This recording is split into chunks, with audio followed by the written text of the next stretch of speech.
এটাকে ঢেকে রেখেছিলাম, ভিজিয়ে রেখেছিলাম। এখন আমি এটাকে সাজানোর পালা।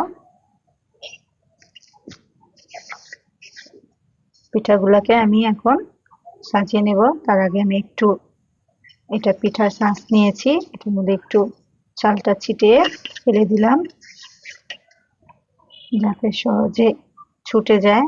তারপর অল্প একটু চাল গুঁড়াটা দিয়ে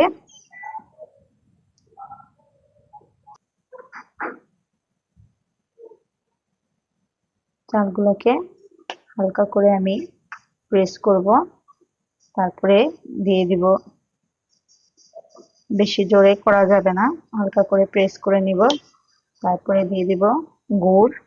এখানে গুড়ের পরিমাণটা আর নারকেলের পরিমাণটা একটু বেশি দিলে টেস্টটা ভালো আসবে।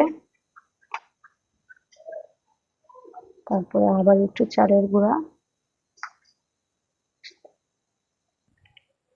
আবার দিয়ে দিব নারকেল,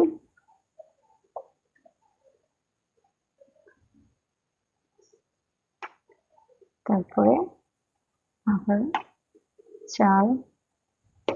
চালের গুঁড়ি, কাপড় ওটার সাথে এটাকে দিয়ে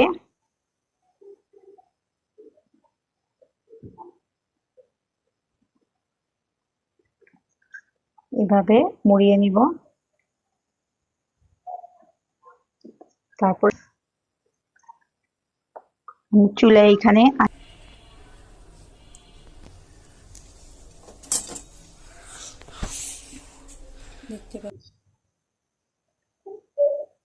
দেখতে